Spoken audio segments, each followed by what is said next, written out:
There's just one place to celebrate a happy new model year. Acura of Pembroke Pines. Drive away in a new Integra. Only $299 a month at Acura of Pembroke Pines, the #1 volume Acura dealer.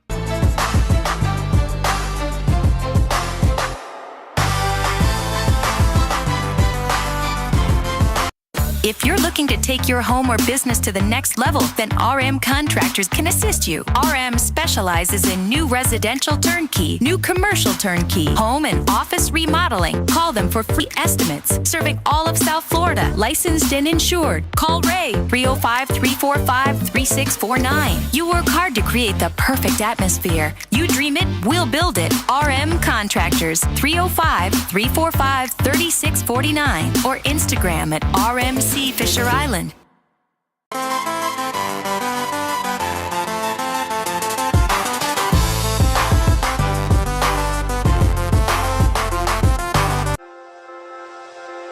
Hi, this is Jeff Welt from Welt and Rayom. Dan and I have been in business together for over 22 years. We're not your typical lawyers. When Dan's not working in the office, he's flying his stunt plane. When I'm not in the office, I'm either getting tattooed, bowling, riding a motorcycle, or going to concerts. We might not be your typical attorneys, but we are aggressive attorneys, and we'll do whatever it takes to get you what you deserve. Consultations are always free. Call us anytime, 24/7. Welt and Rayom can help.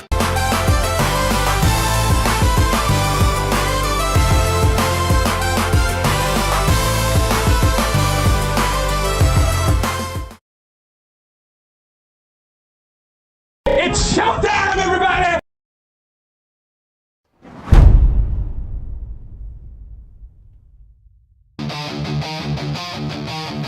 Mic checks echo, I'm the sound of the brawl. Canvas creaks, flesh slaps, bodies rise and fall. Steel cage dreams, no escape. All pain, blood stains mixed with the sweat and the chain. Adrenaline surging my veins, spit fire. Crowd chants feeding my soul's desire. Turnbuckles tremble when my wrath collides. Glory's the belt and I'm taking the pride. Boom. The squared circle where legends collide. Boom. No mercy, just a wild ride. Boom. Lights flash, fist clash, can't resist. Boom. The squared circle digest.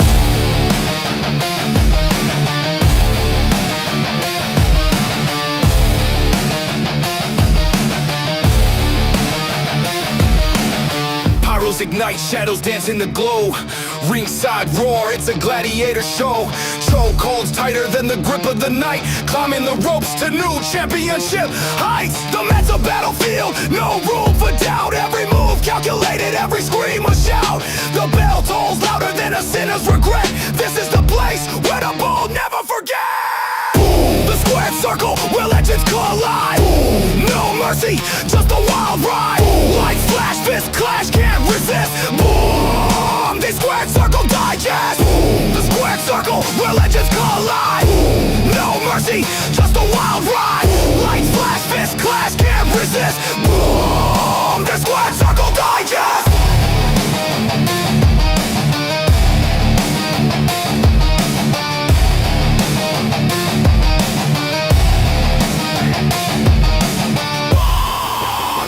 Circle Digest!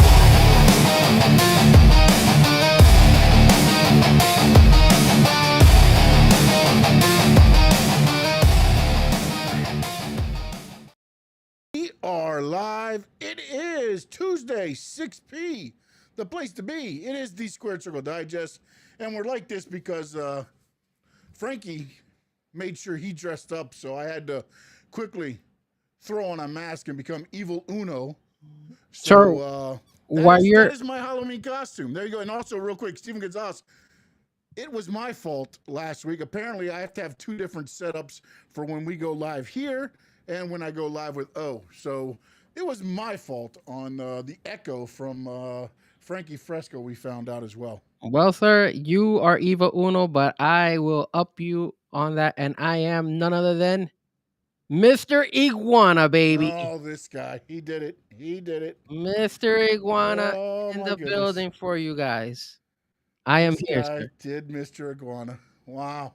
I am here. This guy is full-fledged to the gimmick. I feel like I'm looking at Mr. Iguana. La Yeska's right here with La me. Yeska's right there. My goodness. Is that actually La Yeska? This Or is, is that this is a bootleg La Yeska. that's a Le Noska? But yes, you are actually tuning in and watching Mr. Iguana That is live on awesome, the Squared Frankie. Circle Awesome. Digest. I'm trying to find out right now if we're actually live. I may have to redo the Rumble one here. But guys, tell me, how do I look? Do I look like Mr. Iguana? Of course you do, man. You actually really do. I actually do look like him. Mm-hmm. You Look at just Adrian. like- Adrian's like, good shit, Frankie. You look just like the guy that got pinned the other day. I think they screwed me over, bro. Yeah, They they screwed did. me over. La Yeska, you could tell La Yeska's pissed on this stream. He is upset. It just happens. Definitely is. Oh no, we are live. Oh, cool. Okay. Who All is right. who is Jeff Crom? Who's that? Where? Jeff Crom. I don't know. Who's Jeff I Crom? don't know. Sharon Calderon. Oh no, that's Jeff from Long Island, but I don't know. Oh, Jeff. Crom. I I don't guess know that's Jeff. I guess that's Jeff Jeff I from can't- I Long can't Island. do this with this mask on the whole time. So I can't do it. I can't do this with La Yeska on me. No, just playing. there it is. It's over. That was quick, Sean. That's it. I lost the mask versus whatever. Versus La Yeska. Yeah. Oh, he meant to put Jeff from Long Island, and he put Jeff Crom. He was trying to say who he was. That's all. Yeah, I That's saw all. that. We I know know. who you are, Jeff from Long Island. We know who you are. Of course, we know who you are, sir. So, Frankie or Mr. What do I call you today, man? You could call me Mr. Iguana, or you could call me La Yeska. You know, we got a third. We got to do picks today, so we have You're three the people. faux Mr. Iguana. That's what we'll do. Faux Mr. Iguana. I don't want Yes. people to think we actually have Mr. Iguana on the show because I will tell you right now, dude. Yeah, you look pretty goddamn legit. I'm not gonna lie. I'm not gonna lie to you, man. You know what's funny is that I've been wearing this paint since noon because I had my other job, and my other job was having like a Halloween meeting, and they're like, "Oh, you got to dress up for the meeting." So literally, I've had this paint since 12. I have Man, not. you I have did it not. yourself? Yeah, I did. I actually did. Wow. I have not. Fantastic job, man. I have not left the house though, so people cannot see me as Mr. Iguana. Because I think if people see me as Mr. Iguana outside of my house, they're gonna be like, "What is wrong with this guy?" They take a lot of the people at my job were like, "Frankie, you crazy, bro." I'm like, "Yeah, but you know, we do a wrestling podcast. I gotta be Mr. Iguana." So, and if we get more and more viewers, Sean, I'll just start talking like I'm Mr. Iguana and be like, "Yeah." I mean, you may have to.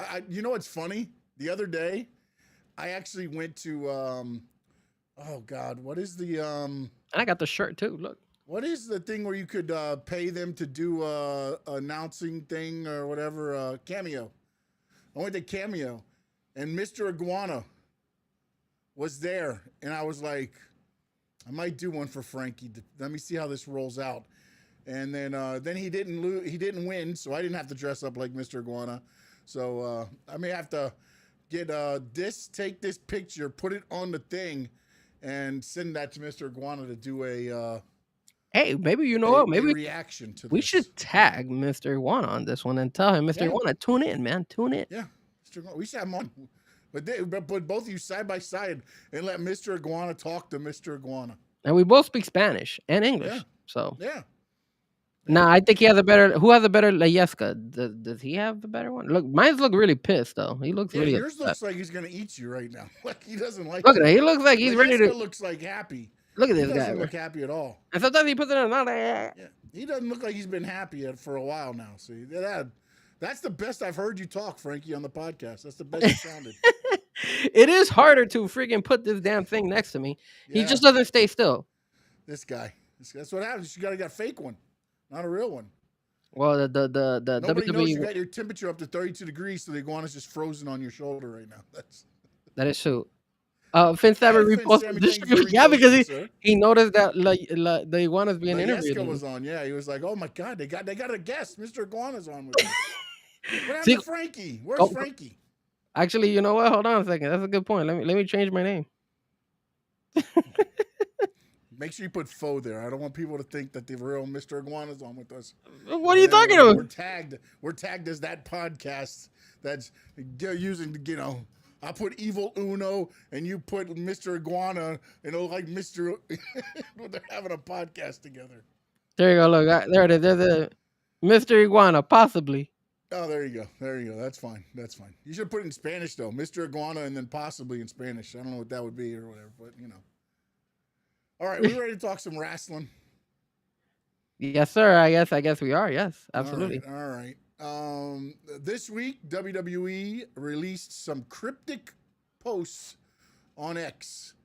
There were some dress shoes walking, 2 or 3 pairs of dress shoes walking. There were some boots walking. There was some hands. And then the reveal was let loose. And it's Cody Rhodes, Roman Reigns, CM Punk, Brock Lesnar at a poker table with Triple H and Paul Heyman behind them. And it's promoting WrestleMania 42 in Las Vegas. And the fans, once again, are upset because it wasn't what they thought it was going to be. Frankie Fresco, how many times? Sir, don't call me Frankie Fresco. I'm Mr. Iguana. Sorry, Mr. Iguana, possibly. How many times are the fans gonna get damn fooled, or not even fooled, because the WWE just put out these shoes walking, and they're like, oh, it's a new faction. Nobody said it was a new faction. You guys said it was a new faction. And then you get all upset and all thing when it isn't what you think it's going to be, because what, you're entitled it to be whatever you want it to be? Yeah, I mean, Cat for Life, how you doing, sir? I hear a dog in the background. Yeah, it's my dog. It's going a little crazy right now. We got a lot of work going on around the... Is he barking because there's a lot of work, or is it because he gets to see me on the stream on your TV? No. I don't let him see you. I'm pretty sure he will attack me. Not if he gonna sees lie. me. Don't let him see you. I had this conversation with Layeska, and I asked Layeska what did he think about that promo, and Layeska told me, he was like, "Look, man, it just, again, deception, and at least deception. What do you think? Deception. Well, yeah, man, you want more, and it's just them. What was it? Them playing cards? That's stupid. Or I guess playing, like, I don't know, casino type of vibe. They're saying, you can always tell. There's always tells in Vegas by people, and they're just going. It was just a commercial. It was a commercial. It was lame. WrestleMania, man. I mean, like, everybody's like, oh, one of those foots are Gunther's. That's Gunther's shoes. The boots have got to be Lesnar. Oh, they must be making a faction. Nobody even said anything, and then it's released that it's a promotion for the WrestleMania 42, and everybody's up in arms. I mean, sometimes, look, man, the fans are already upset for the fact that they got to pay a shitload of money to go to this WrestleMania. You don't have to. I mean, if you're a diehard and you want to go to WrestleMania. Hey, I'm a diehard, but I ain't paying that to go there. I mean, I agree with you. I'm not paying unless WWE pays for my trip. Oh, maybe after this interview they'll probably be like, hey, that guy. They might bring you in. They could do that little Doink the Clown with Mr. Iguana now. They could go ahead and they could be like, you know what? You know how they have the Grande Americano, different Grande Americanos? You got different Mr. Iguanas now. Yeah. You have a whole bunch of iguanas running around. I mean, Layeska's always everywhere. pissed. Just look here. Everywhere you go on a canal, there's 22 or 23, iguanas. Don't talk bad about Layeska's right now, because you're going to piss him off, okay? Don't talk bad about him. I apologize, Layeska. He's chilling here. He's hanging around. He's just chilling. He's not bothering anybody. Just want to let you know. But yeah, man, I mean, come on. What do you expect, man? You expect the WWE fans to not get upset? I mean, it was... They just promoted it online on social media, right? They didn't even promote it on TV or anything like that, right? They only did it on social media. Yeah, they only showed the teasers on social media. I don't understand how people even thought, look, when it came out, I was like, oh, okay, maybe this is a return. Maybe it's a faction. But to get upset, like, oh, you tried to... No, they didn't do anything. They put out some teasers. That's what a teaser's supposed to do. Tease you.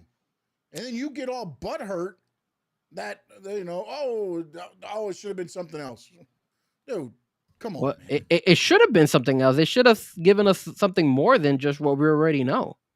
Because we already know that this is gonna be WrestleMania in Las Vegas. Tell us something that we don't know, man. Yeah, but I did find something interesting if you watch the whole thing. What do all those guys have in common? They never like to wrestle. Oh, Jesus Christ. Wow. They've all been Heyman guys, right? Except for the empty chair, which I'm guessing was going to be Seth Rollins. The chair is empty now. And then Cody, his story dates back to, well, his dad's story dates back to Paul Heyman, who kind of got him, you know, back into falling back into love with the business when he went to ECW. You know, so again, I'm not saying this is what it is, because this is where people get in trouble. They start reading into things and then it's not that. And then they're like, oh, they did it to me again. But I did find it interesting that Heyman's there in the background. And right now, there's nobody there that Heyman is in charge of. I mean, maybe he's saving the chair for me. Maybe Mr. Iguana should hire Paul Heyman and run with Mr. Iguana in AAA. Mr. Iguana number 2. I like it. Do you like it, like Yeska? He's shaking his head. I don't know what the hell that is. Yeah, there you go. Saying yeah now. Nice try. I didn't know what he was doing with the shoulders. Like, I didn't know if you were having a seizure, if you were saying yes or no. Not gonna lie, sir. It's kind of hard I think for you to take me serious with this mask. It is very hard. It's very hard looking at you right now. But I tell you now, man. And Steven Gonzalez said, "Oh, I think he meant to say, holy, you do look like him. You do, man. Like that right there. If you put up another picture, you know what? Let me see if I can actually do this right But now. I only look like him because of the glasses. Because I took off the glasses and I don't look like him. You know what? That probably is what the deciding factor is. Yeah. Yep, the glasses is what really shows that I do look like him. But if I take off the glasses, I do not look nothing like him, to be honest with you. Well, no, I look like Frankie Fresco. Yeah, imagine that. With some paint on his face. But I'll tell you this too, and I know this is not one of our topics, but putting this face paint in on your face, it takes time, man. It took me a while. And I don't know which one you got. There's certain ones you can't use because the paint rubs off on gear and it stains the gear. So like when I did wrestle, like with we had black face paint on, like the Road Warrior type style. Mm-hmm. We used to have to get the latex paint because once it dried, it peels off. It doesn't get on anything. Oh, nice. Yeah. I don't know if I got that one. I know I got a pain in the ass because that stuff took forever to dry. Like I would have to get to shows like two hours early just to do the face paint and then walk around and then, you know, get ready for the match after. But yeah, it took a long time. I think for me, this one just you put some water on it and some soap and you're good. Yeah. Because I've been like, for example, I think I was like scratching the top of my head and the paint went away immediately. So I was like, oh crap, I gotta repaint it. Like Asuka, Gold, Dustin Rhodes, all of them, they've got, you know, the right paint and they are able to do the right stuff, not like us, you know. So well, sir, I have the right paint too, sir. What are you talking about? I look just like him. Actually, it took a lot of work. You do until you scratch your head and then you're gonna have white spots running across your forehead. That is true. But right now, my face is not itchy. I don't have any problems, so we should be good.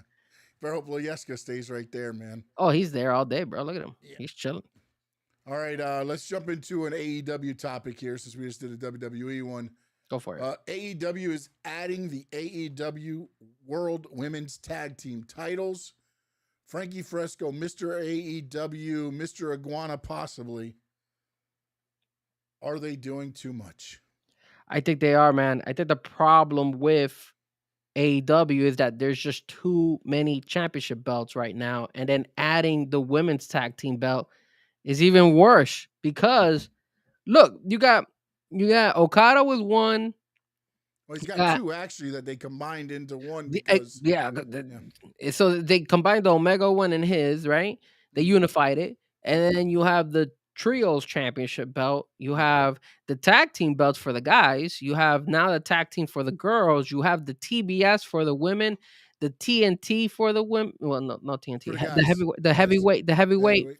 And then the TNT for the guys. Mm-hmm. And then you have all the Ring of Honor belts that they like to also come and bring. Like I remember you used to tell me, Frankie, there's too many belts, and I used to tell you, nah, man, who cares? Like I didn't give a damn about like some of the belts that when they would bring them from Ring of Honor and stuff like that. But now after a while, it's just even if they bring, I mean, for the love of God, Mercedes Moné has what 13 belts now, 12 belts, Yeah. like 12 dude, last time I checked. I don't know if she's won any this week. so dude, like how many belts do you want? I mean, they even get a belt for the Owen Hart tournament, so it's like, bro, it's just way too many belts. People are gonna get burned out with these belts. They're literally taking away the actual significance of actually holding a belt, right? Like it's supposed to be something big. Over there in AEW, anybody could have a belt. Screw it. Just give me a belt just for showing up. Yeah, it's an interesting dynamic because I know we've had this topic and we were on the opposite sides.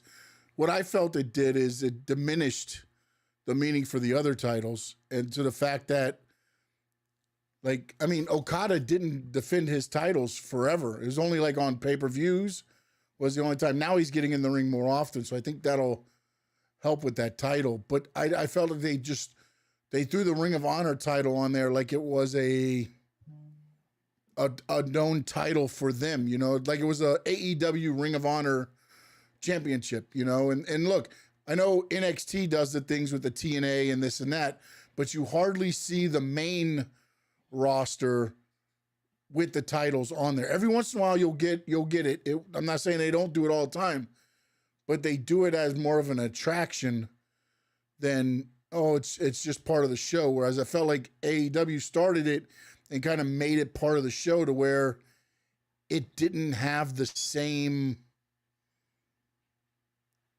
feeling as far as for the title, the respect for the titles, because it was just everybody got a title.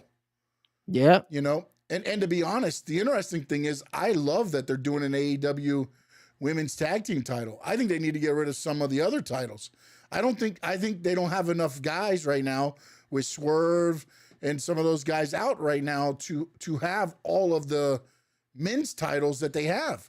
You've got the trios, the tag team title, you got Okada's title, you got the TNT title, the heavyweight title, and I don't think there's enough going around right now. Whereas with the women, I think the women's division is picked up. And when you throw it in there, I don't like the fact that they put Mercedes Moné in there, because to me, only one of two things can happen. One, she wins the titles and gets another belt, or two, they lose because Athena gets pinned and then she goes after the Ring of Honor title and adds that title to her picture. Yeah. To me, that's the only way that can play out. I think the reason it doesn't work in AEW is like you said, I don't think they have enough wrestlers or at least built enough storylines to be able to make those belts actually worth watching. Because if you look at WWE, there is a lot of belts over there too. You have the WWE belt, the Monday Night Raw heavyweight belt, the SmackDown heavyweight belt, the IC belt. You have the two USA belts. You have the guys tag team belts. So you in the women's tag team belts. So you have a lot of you have a lot of belts over there in WWE as well. But again, I think what ends up happening a lot is the fact that their storylines are made for the belts to be relevant for the most part. You know, for the most part. Sometimes it has gone down. Obviously, we saw when the IC belt kind of didn't mean anything, and you could probably say that the USA belt is not doing so good right now for the women and all that stuff, but they still find a way to include Julia in there. They still find ways. Look at Dawn with the IC belt. You look at Charlotte and Alexa with the tag team belts. You know, the Judgment Day just recently had the belts as well. Now they lost them. So it's like they find ways. But when it comes to AEW, like you said, Okada was never defending the belt in the first place. You do see Kyle Fletcher defend the TNT belt from time to time, but I don't know. It's just, it feels like their storylines don't give the belts more of a significance. Only the heavyweight belt is kind of the one that you're like, damn, those are really good. Like I really want to see. And obviously Mercedes Moné, because she has, but I mean, not even, because Mercedes Moné has so many damn belts. We even probably forget that she even has the TBS belt. But it hurts the story. I think the storylines being so weak and not putting so much not trying to create good storylines affects the belts. It just feels like in the AEW, they just stick whoever they want to fight against.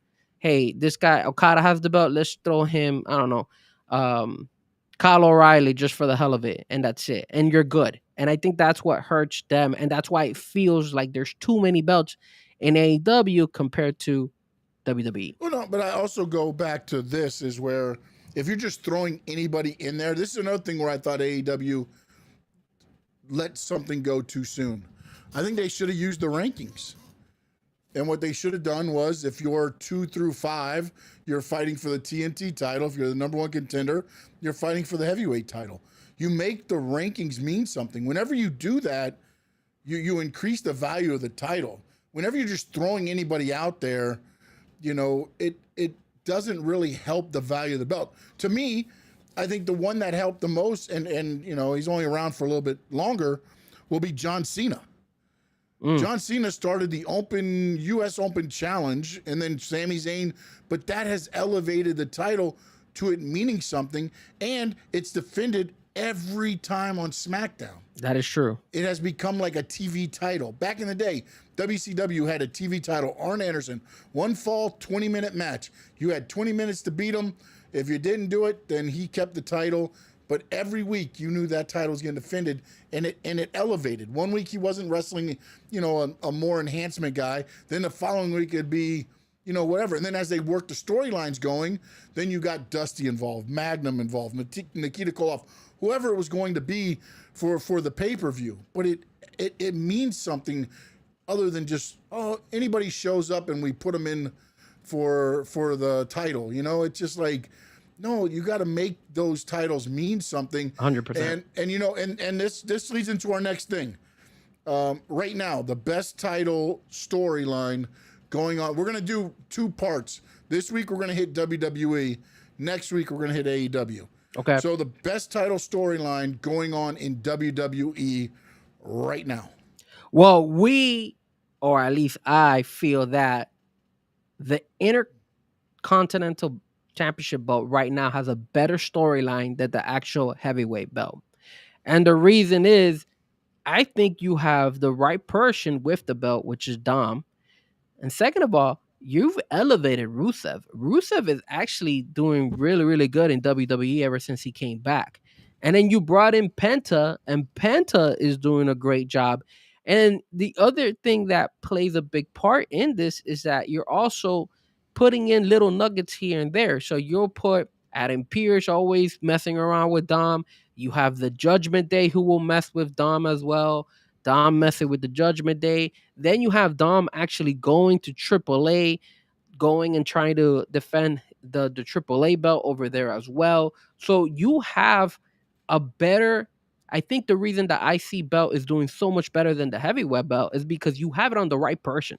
Dom is literally working his ass off, and he's making it relevant, and he's making it fun. People are cheering for this guy. If they didn't like him, they'll boo the hell out of him, but he's still making it relevant. Kind of like how I'm making Mr. Iwana relevant.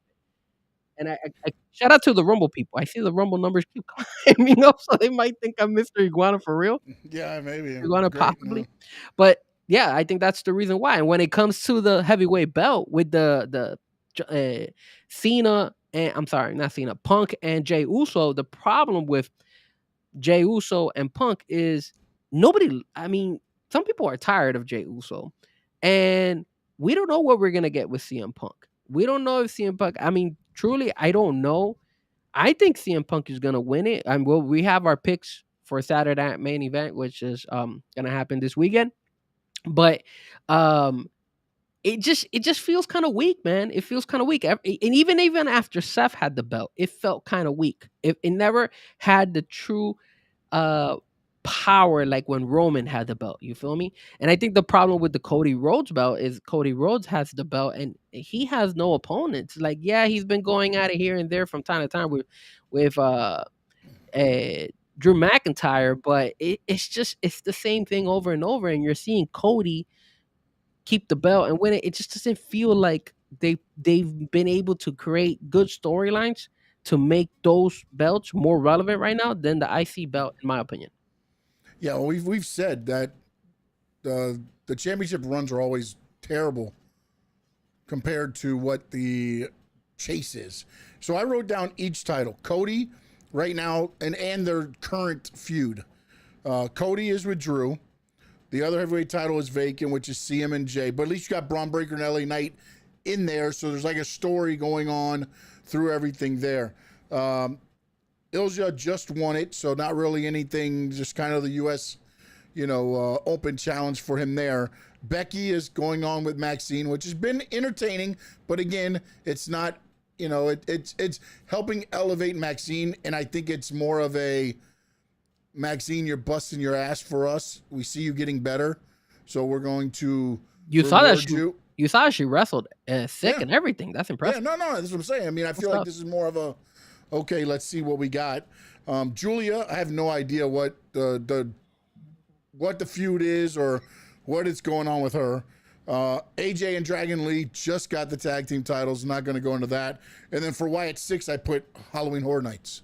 There you go. I mean, that's like, but also what I did find out recently, and thoughts and prayers going out to the Rotunda family, is Bo Dallas's dad. Apparently, if you saw the news today, apparently he had a heart attack a while ago, and he's been working back up and is in a rehab facility. So that's just 2 years after he lost. We lost Bray, he lost Bray. So I think now it kind of puts a thing on where Bo Dallas has been a lot of his time here. Because even Barry Windham went on a podcast the other day, which started this whole thing, because he said that Mike Rotunda was in hospice. And he was like, he's not in hospice, he's in a rehab facility. So the family came out today and changed that there. But again, I don't feel like, again, it's Halloween Horror Nights. And Sammy says, Mr. Iguana costume is just awesome, but I lost on Sean's costume. I am just a poor, broke podcaster. That's all I am. Poor, broke podcaster here. It's just terrible because I wasn't going to dress up until Sean mentioned it last week.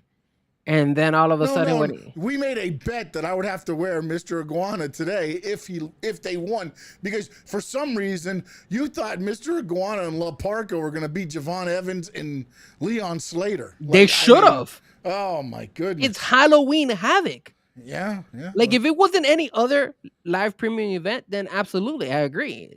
Mr. Iguana and La Parka should not have won. And actually, to be honest with you, I felt like we'll talk about Halloween Havoc in a few minutes. Yeah, we'll talk about that in a minute. I don't want to go into it because you're gonna upset La Yesta right here, bro. Yeah, calm down, La Yesta. He looks mad at me. He looks like he's snarling at me. He's upset. He's upset because I lost. I'll talk. You'll interview me about that match because I'll tell you what I really feel about that match. Okay, we'll have a Mr. Iguana possibly interview here in a few minutes, apparently. Yeah. But I think the best storyline, as you said, is the Dom one right now, because Dom is so damn entertaining. Although the second one would have to be the vacant title right now to see if they can, what they do with it going forward. That makes it intriguing because this is what I wonder. Does Triple H have the balls on Saturday Night Main Event to screw over CM Punk again? To screw over the fans. Yeah. And what I mean by that is this. What if Braun Breaker and LA Knight get involved, and now we go to Survivor or whatever, and it's a 4-way for the heavyweight title? Instead of just putting it on Jay or CM, you have Braun Breaker come out, then you bring in LA Knight and everything else. Now you got the intrigue of taking it to the pay-per-view instead of just giving it, oh, here we go, Saturday Night Main Event. I don't know if they have the balls to do that, because will people tune back into, well, the next one they definitely will, because that's going to be Cena's last one. But after that, would they tune back in to Saturday Night Main Event knowing that you might get the screw finish? Well, we could. I don't think he's gonna do it. Because I don't think it would make sense to leave the belt vacant for such a long period of time. This is not AEW where they don't like to show the belt, I know that, but does it matter? Like, oh, so you put on CM Punk for just so somebody has it on their shoulder?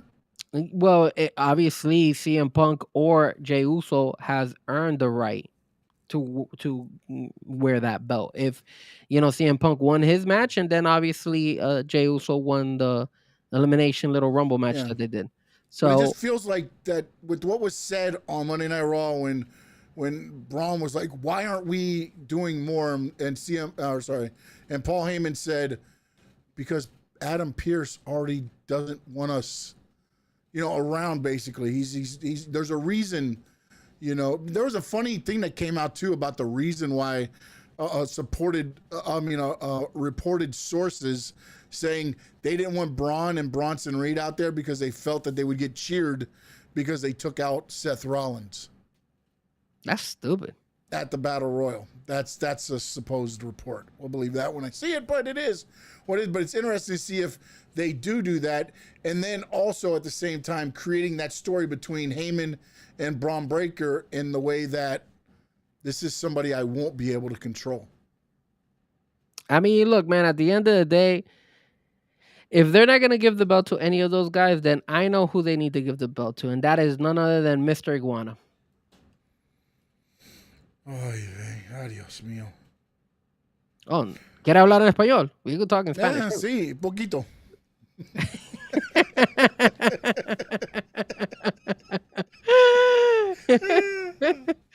Oh boy. All right, let's move on. Did you hear the AEW's new slogan? The same one that they've been preaching all since they started the company? No, it's now where wrestlers work. Oh. They did an office thing with. Oh, that was good, actually. I like that. With Hobbs on the thing and on the laptop. Thekla crawling around. It's pretty interesting. That was creative. That was creative. It is. I just don't get why they put where wrestlers work. Well, every wrestler works. That doesn't make any sense. That's what I'm saying. I guess they're trying to take a jab at WWE because they do the entertainment part more than. But you still have guys and gals over there busting their ass working. True. I mean, it's like I almost feel like now it's like now you're trying to hit at the talent more than the office. You know what I'm saying? Well, I mean, it also feels like they were kind of biting off like an ESPN. You know those ESPN commercials back in the day when it kind of felt like they were doing that as well. Mm-hmm. So it was kind of like a cheap shot. Yeah. But I will say this. I mean, the slogan kind of sucks because you're right. They both work. I mean, they're both doing their job, And even if you're only doing entertainment, that's still part of their job. That's not everybody is skillful enough to go ahead and be able to act out and make it convincing to the fans and have people invested on it. Yeah. So why are you hating? Like, again, AEW, Tony Khan, sometimes he's just taking shots for no apparent reason, bro. Like, just handle your business, have your wrestling stories, your wrestlers do their thing. And again, I like the idea of the whole, we're the best wrestler. I thought was good. That's fine. Yeah. If you want to do that, because I take a shot at the whole company. But now you say where wrestlers work. So what you're saying, the ones over there don't work? Yeah, it's like it's just like, I mean, the best wrestler, you can argue back and forth who the best is. I get it because WWE handcuffs a lot of their guys and gals for reasons because they don't want to have half a roster on injured reserve going into a TV taping. Things like that. There's reasons. But it's odd to say where wrestlers work. Like, so you're saying they're not working over there? It's just odd to me. Like, it feels like you're taking a shot now at the talent more than the office. When you say the best wrestler, it's still a shot kind of at but it depends on what your wrestling style is. If you're like your Will Ospreays and stuff like that, then you're going to be AEW. I'm sorry to tell you. But Will Ospreay's hurt right now, bro. No, exactly, because of the way he wrestles. I mean, but it is. I mean, I hate to say it that way because I love watching him wrestle, man. He's awesome. It's amazing. I thought you were going to say you love how I wrestle. No. You're possibly Mr. Iguana. I mean, and Mr. Iguana, buddy, they messed up a lot during that match on Halloween Havoc too. I didn't mess up. I mean, they messed up. You didn't catch the iguana when they threw it to you and you're flipping in the air. You were supposed to catch the iguana. They didn't throw the iguana. They didn't throw La Yesca properly at me. Okay. Well, like I told you, we'll have this conversation when you finally want to interview me. All right. All right, so let's go. The last topic before we get into Halloween Havoc and our Saturday night main event picks. Jade Cargill. She turns heel on SmackDown.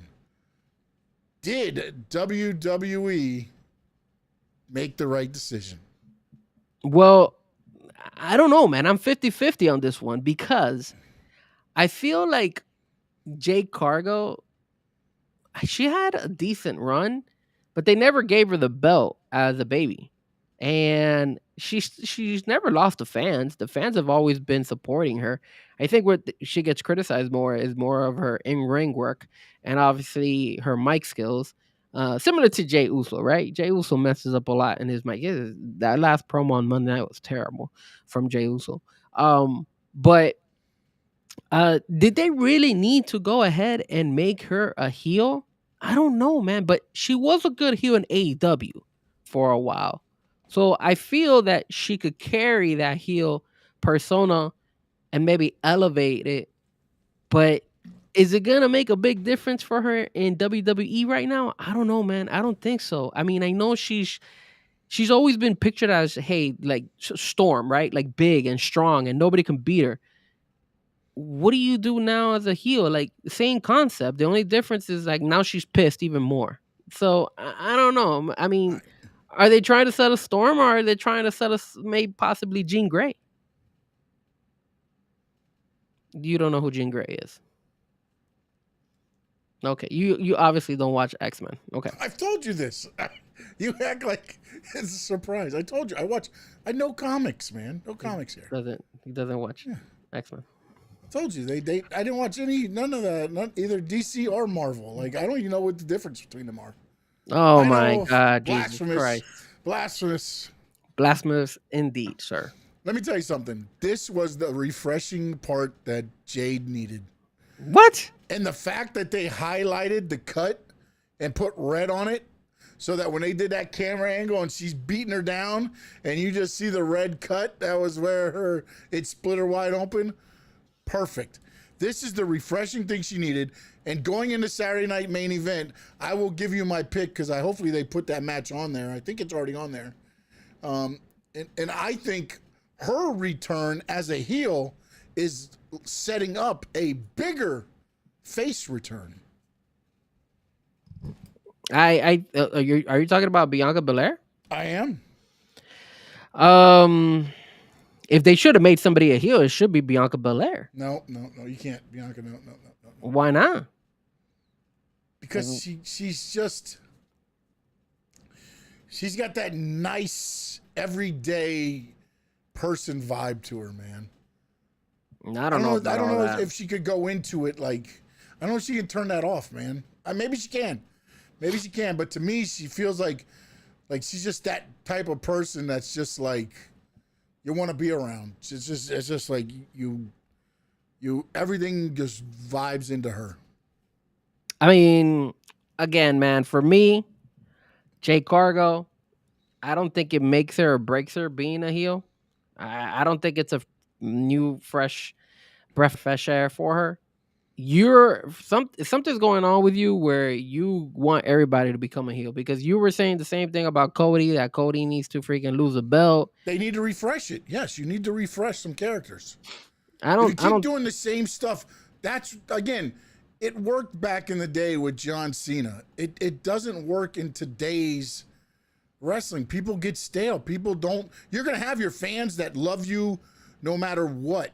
But the problem nowadays is the days of your, Ricky Steamboat never turning heel and things like that is like, it just doesn't happen, man. Now, I'm not saying they got to turn full-fledged heel. You could be a tweener, I guess, if you want to. That's what they did with her. Well, they made her a full-fledged heel. That's what they did with her. No, she's full-fledged heel. But, again, the fans can make you what they want. Again, your fans are always going to be there. Whether you're, again, look what happened with Hangman Page, where he thought he was right. The fans that liked him thought he was right. Everybody else didn't. It's like MJF and all those other characters. The fans are going to go with what they want to go with. To me, she needed a new refreshing aura around her. This was what she needed.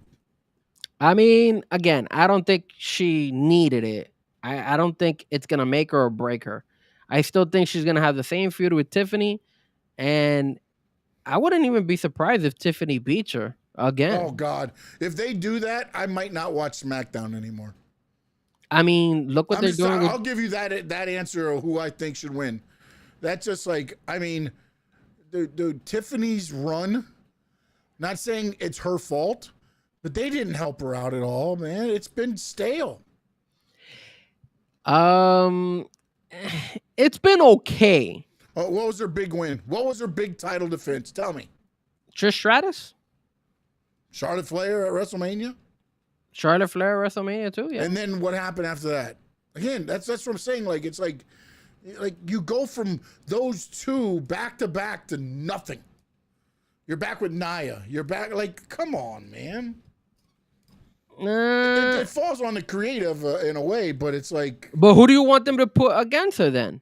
That's gonna make her, because she did beat Jade Cargill already. She did beat her. Yeah. No, but that made sense. I thought they were going to do the turn earlier with Jade. I don't know if she got hurt or what, but it was odd because she beat Jade and now it's been a month or two. And now Jade comes back for revenge. Yeah. You know, like it's like I think what kind of hurt Tiffany too is the fact that Naomi got hurt. So I mean, Naomi eventually went to Monday Night, but then you kind of had to divert that whole Jade Cargill, Naomi, Bianca Belair storyline and kind of switch it all for Jade Cargill and then put her immediately over to try to challenge for Tiffany's belt. I think that was the issue. I think that's why it was just it's been kind of lackluster when you put Tiffany against Jade Cargill. But again, it's not helping right now that she is going up against people like Kiana James. That match made no sense. No, it didn't. It But was a match just to get to the ending, really. She loses to Stephanie Valkyrie again, downgrading her as well. Like, you're making her weak. Downgrade her because it's her first loss of 2025. But I understand what you're saying. It didn't help her run as a champion. The fact that she lost that match, it didn't help. So here's her record. I pulled her up. It says WWE Women's Triple Threat match. Tiffany defeats Jade Cargill and Nia Jax. That's when she won the belt. Then she went ahead and they ran it back. I guess they must have ran it back the next day. And then Tiffany beat. Oh no, it keeps giving me the same match. Tiffany went against. No, I keep saying Tiffany and Jade Cargill. I don't know why I keep saying that. So they fought in SmackDown on 9/12. Yeah, there's a couple times they fought, but then like Nia interfered and never was a finish. So they just kept like trying to finish the match each week, and it never finished for some reason. They kept putting her on here. So she did fight. So she's fought Nia Jax. She's fought Jade Cargill thousands of times already. I don't know, man. I guess that's maybe why they made her a heel, because I mean she's been kicking her ass. Not only that, too, as a heel, you know what's going to help with Jade? What? She doesn't have to work anymore as much as, selling injuries and things like that. Now she's going to be the one kicking ass instead of getting ass kicked every once in a while. Well, that's true. Yeah, because she'll always get, and she's not that good at selling either. She kind of struggles in that aspect. Yeah, it just doesn't come across as authentic when she sells. Yeah, she's gotten a lot better, but it's still not as authentic as, you don't really think that she's hurt.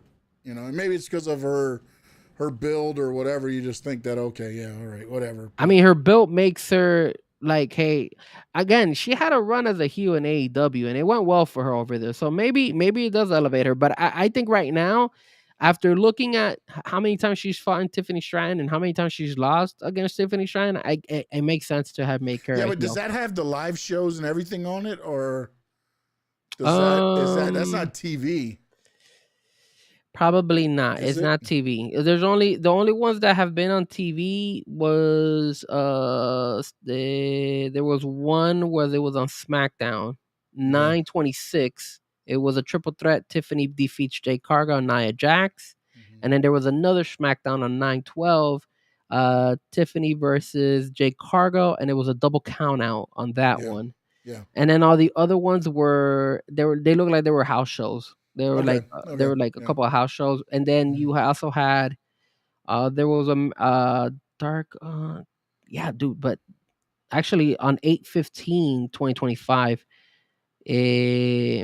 she defeated Jade Cargill again. So Mhm. she's beating her 3 times on SmackDown already. Well, Wow. no, there's a double count out. I don't know if all of them were actually finishes. I don't know.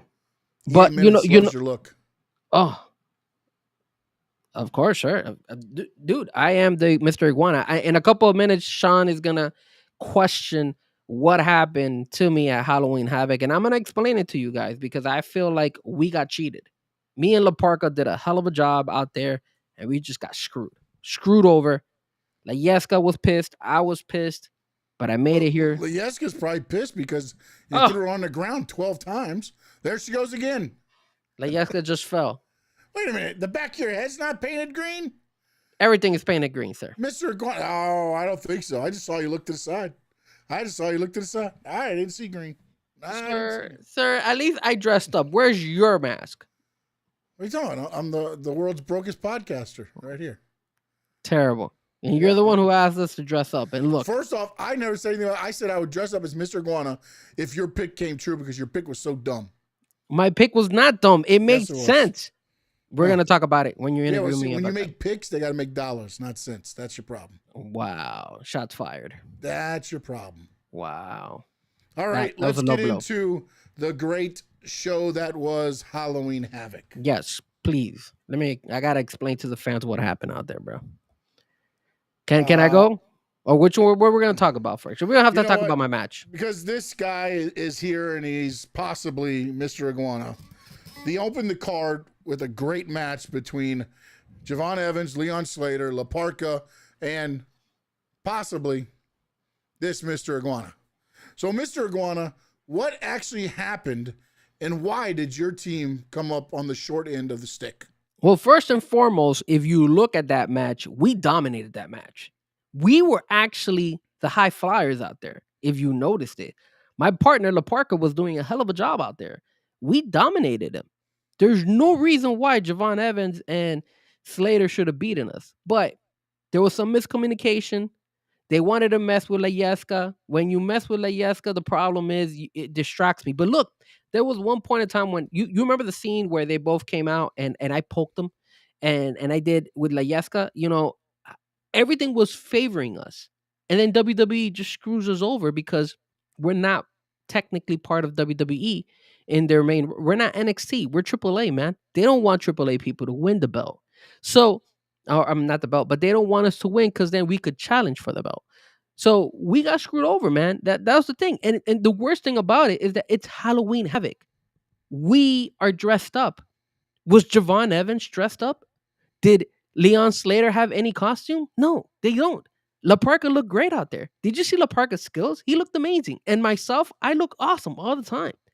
And for them to disrespect us this way and go ahead and just take away this match when we, both La Parka and myself, we were dressed up for the actual title of the live premium event.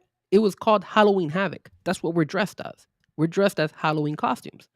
We do it on a regular basis, but we live up to the name of the actual premium live event. So we got screwed over, Sean. Whether you like it or not, whether you thought it was the right decision or not, we got screwed. I don't appreciate it. And I feel like myself and La Parka should get a rematch. And we will get a rematch eventually. I don't know when, but they'll give us a rematch. And I want Javon Evans and Leon Slater to come to AAA for the rematch. We don't need to go to NXT. We have no business going out there. They're always going to cheat us. So come to AAA and we'll handle business in AAA. Thank you, possibly Mr. Iguana, for that great response. Yes, thank you for having me on the show. All right. In the second match, Ethan Page and El Hijo de Dr. Wagner Jr. Ethan Page wins, keeps the North American Championship. It was a Day of the Dead match, and I thought it was a pretty decent match. The ripping of the mask. That was disrespectful, man. There's a lot of there's some things to where I remember back in the day, like if that happened, it was like a moment where like you had towels coming in to cover their faces. You couldn't tell what color hair they had, you know? And now it's like commonplace, just ripping the mask and all that stuff. But Ethan Page does continue on. This one, I think we know where this is leading. Wait, hold on a second. Give me a minute to explain here, because I spoke to El Hijo de Wagner Jr. So you're speaking for all the AAA guys. Sir, I'm part of Triple H. Did you forget? Mr. Iguana, I heard you had some comments with, what's his name? Hijo de Dr. Wagner Jr. What did he tell you? El Hijo de Dr. Wagner Jr. told me that what Ethan Page did to him was disrespectful. And the reason he fell short was because he was concerned that eventually the mask was going to fall off, to the point that will reveal his face. Actually revealed that he had hair. So it was very, very crucial, and it's a very big disrespect here in Mexico that they do something like that to us. So El Hijo de Wagner Jr. will be eventually, I don't know when, but he told me he's going to go ahead and challenge Ethan Page again. And when they run it back, he's going to make sure he knows who El Hijo de Wagner Jr. is. Screw you, Ethan Page. Why they keep doing this? Why does NXT and WWE keep doing this to us in AAA? Like, if you're gonna have us always lose in these live premiere events, don't ask us to go. The crowd, I don't want to go back, but did you hear the crowd when I came out? The crowd was going insane. The people wanted Mr. Iguana and La Parka to win. The people wanted Ethan Page to lose. I don't get it, man. I don't get it. Mr. Iguana, La Yesca, do you get it? No, he doesn't get it. It's better when you shake your head too. It's better when you guys are opposite. That was good stuff. The NXT Women's North American Championship, Zarya defended for Sol Ruca. Blake Monroe gets the win over Zarya. They got that one right, bro. They look, this is the only thing I thought of. And it was funny because when she runs Zarya into the steel pole, I was like, was that the turn? And it's like, oh no, she just popped her shoulder back into place. And you know what's sad is I had that done to me once. Same thing. It hasn't happened to me at AAA. No, not at AAA, huh? No. No. I have gone ahead and busted my ass when I climbed the ropes, but never have I gone to the pole like that. Yeah. So pop my shoulder now. Again, I thought Zarya might keep the title or would win the title just for the fact that then she could turn around and kind of rub it in. Because I don't know who they're going to turn face, who's going to stay face, or who's going to go heel.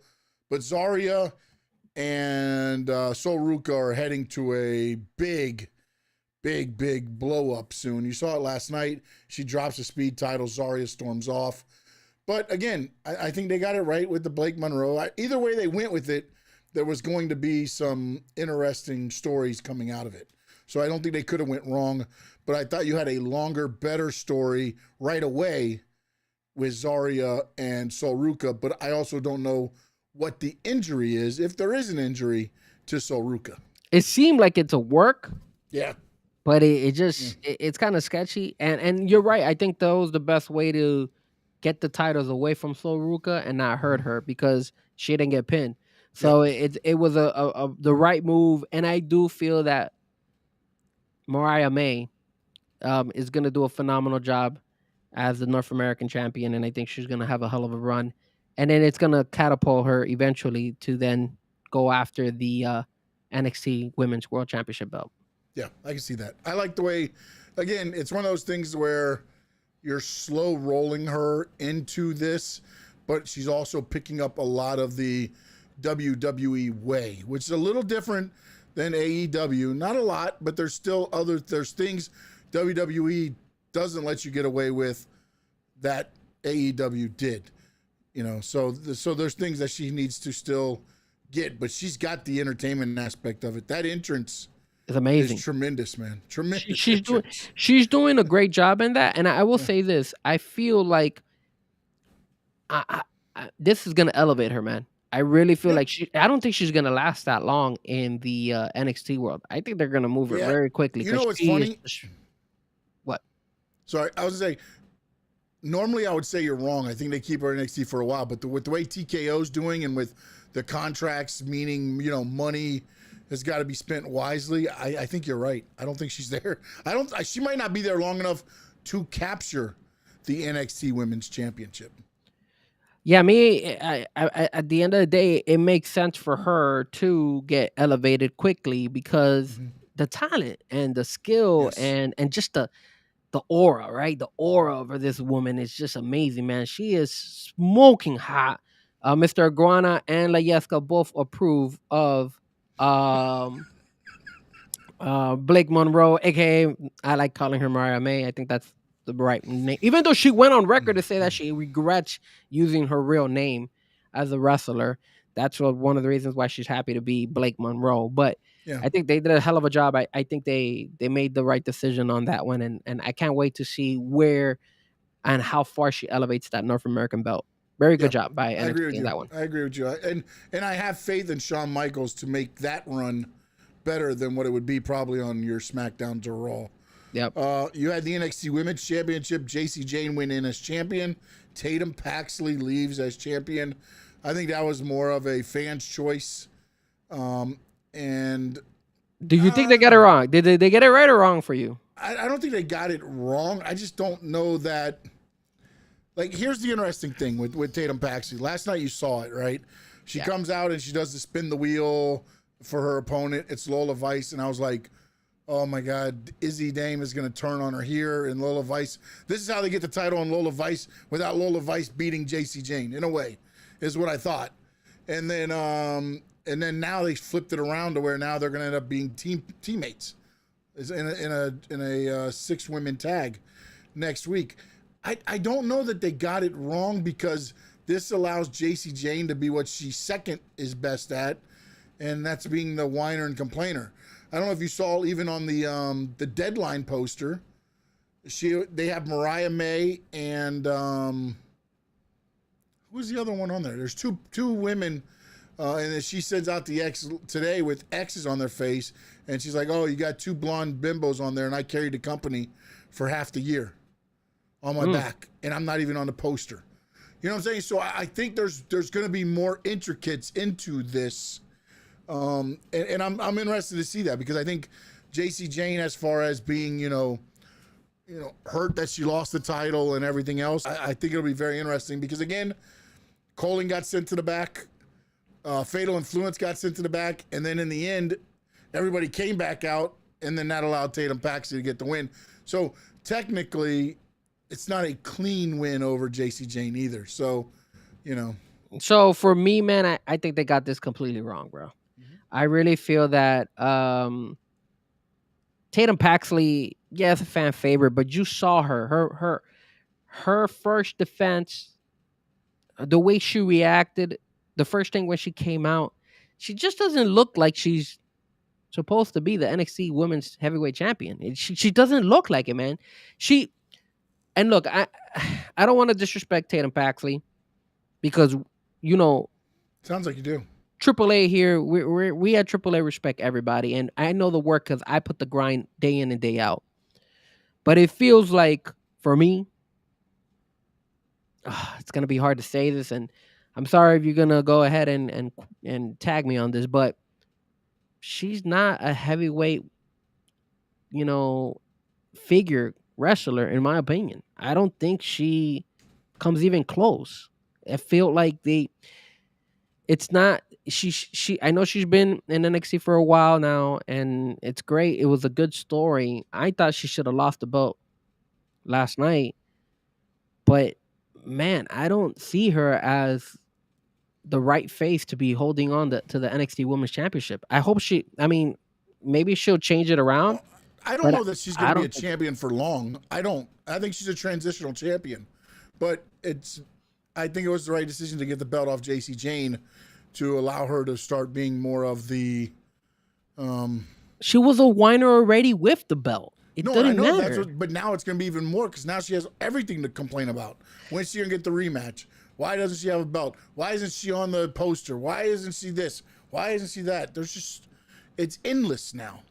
I don't know, man. I don't know if that was the right call, man. I really feel that JC Jane kind of took a back step to this, man. To lose to Tatum Paxley, that's kind of weak, Well, bro. Let me see who the next champion is, because I think it's going to be a heel, which is why they want to put the title on Tatum Paxley, so that JC Jane didn't have to face a heel. Is my thinking. But okay, so let me ask you this, because JC Jane, she had a pretty good run, and I felt she got elevated after she became the champion. You know, beating Stephanie Valkyrie was a very big thing in her, and I think she carried herself really well. She proved it.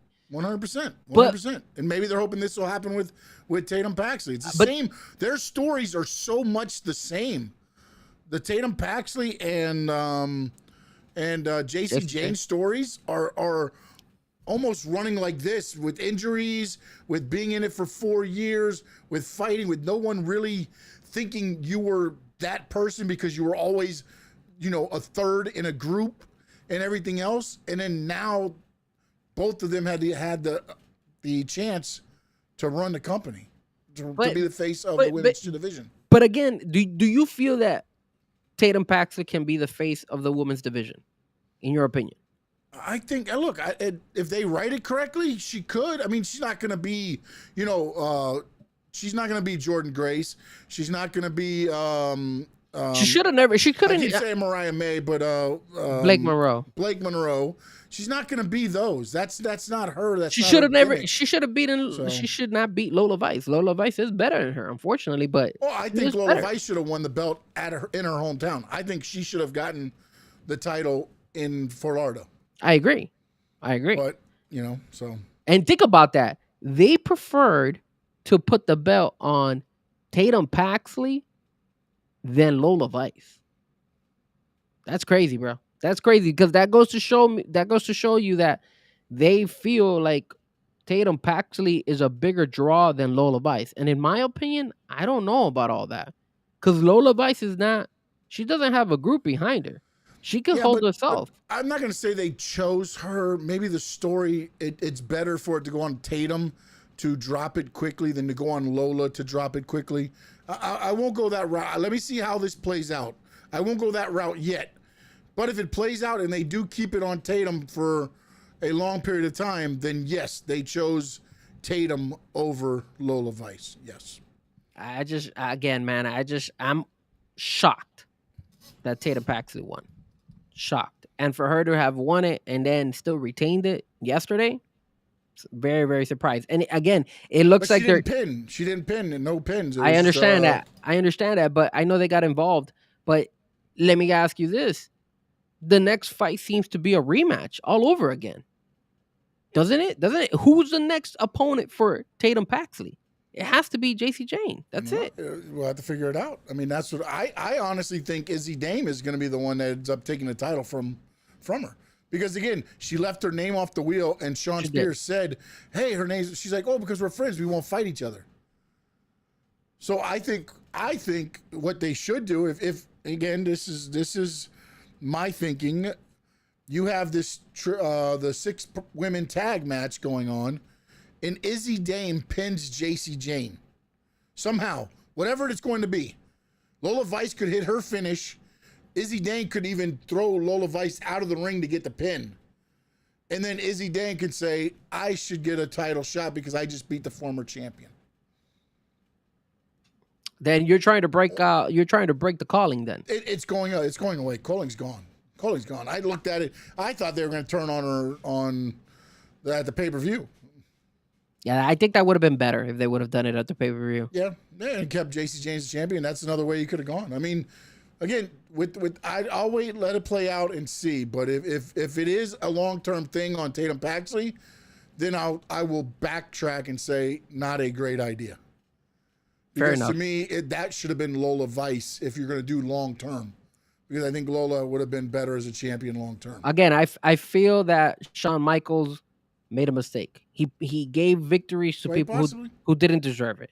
Oh, especially in this next match. Go for it. Dark State beats the Hardys in a broken rules match. I get it.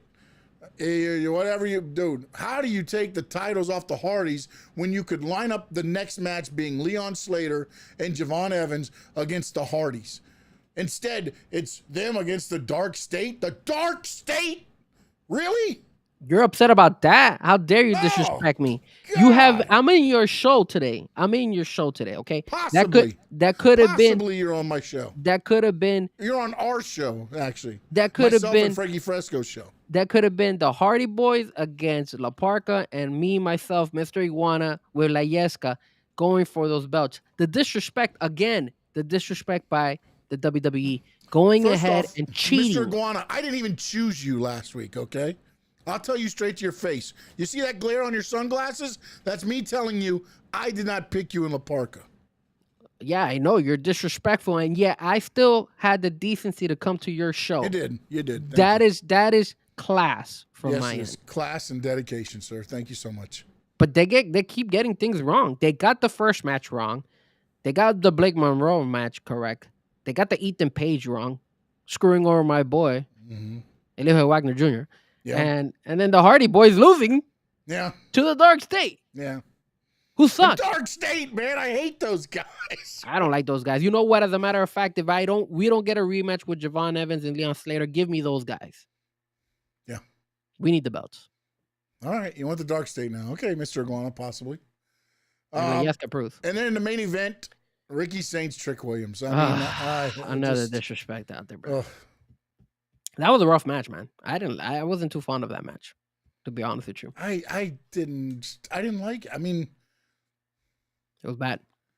like, and then to bring it back last night to where now it's a last man standing match. It's like I don't get where it's going, man. It's like, Do you get me now that this pay-per-view made absolute or premium live event?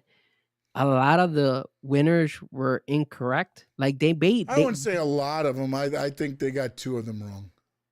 Yeah, the one with me and La Parca and the one with the no. Hardy Boys. The Ricky Saints, Trick Williams, if they were going to run it back like this, it should have been ended with some kind of stupid craziness, dumb thing there. It shouldn't have been a clean pin. And the Dark State should not be anywhere near anything that says tag team titles. Yeah, because Mr. Iguana and La Parca And I'm holding Grace on JC Jane and Tatum Paxley. So three possibly bad decisions. 4 bad decisions. No, three. 4, because Ethan Page should have lost. The Hardy Boys should have won. JC Jane should have won. Me and La Parca should have won. That's 4. And I told you I wanted Trick Williams. I think Tricky was really good. He had his moment. He was representing TNA for a while. He lost the belt. He needed the belt. And you're going to run it back because now all of a sudden Ricky Saints. And I know Ricky Starks, man. Screw Ricky Saints. That's why he won, because he has a gay-ass name like that. Sorry. Mr. Iguana is getting a little bit upset. Yes, I'm sorry. I apologize. I shouldn't be saying those things. I just feel at the end of the day, it just made it. I think the belt should have never. I don't think Ricky Saints should have ever won the belt, man. I think he should have been chasing for the belt. He should have been chasing for that belt more than being. I don't think he needed it, bro. And the problem is now they're running it back, and I think it's gonna get stale, bro. I'm not like too fun. I wasn't fun about this match. The only way this match should end is if they're doing it. Trick Williams loses this match, and then they move him up to the main roster. If they keep him to NXT and he loses this match. Like, what are we doing? Yeah, you're kind of pushing him back, man, because he lost the TNA belt, and now you lose twice to Ricky Saints. Yeah. That's bad, man. I think it and you want to know something? Trick Williams was the face of NXT, but it looks like more and more that, and they tried that heel turn for him, and it worked for a minute, but now it's like back losses. I don't know if he could take that, man. Unless you're right, they move him out of there and they put him in the main roster. Got to be moving him out, man. There's no way to set up for last man standing. That's like a final thing. It's over. Like, he couldn't get another shot until Ricky Saints loses the belt. And to be honest, who's the next person in line for Ricky Saints? Like, if Obafemi's probably moving up, Trick Williams moves up. Who you got? You're looking at him. All right, let's talk about Saturday night main event. Let's just move on over to Saturday night's main event. All right, Mr. Iguana, possibly. Dominic Mysterio, Rusev, Penta, Intercontinental title match. Who you got? This was hard because, Dom is not AAA originally, but he has the heart of a Mexican. And he has been representing AAA wrestling very strong. And he's one of the compadres now. So, in my eyes, I find it that Penta and Rusev will beat each other up, and my boy Dom will find a way to sneak in there and get the pin and win. So I say Dom Mysterio wins it. Yeah, I mean, look, if they're saying what is true about the PLE, Dom's got to retain, right? Somebody by hook or crook, and that's what's been perfect for him lately is the lying, cheating, and stealing. I'm just wondering, what do they do to get this to have him win this one? I want to see how good they can work this up, how he pulls this one off. That to me is the only thing I'm looking forward to in this match.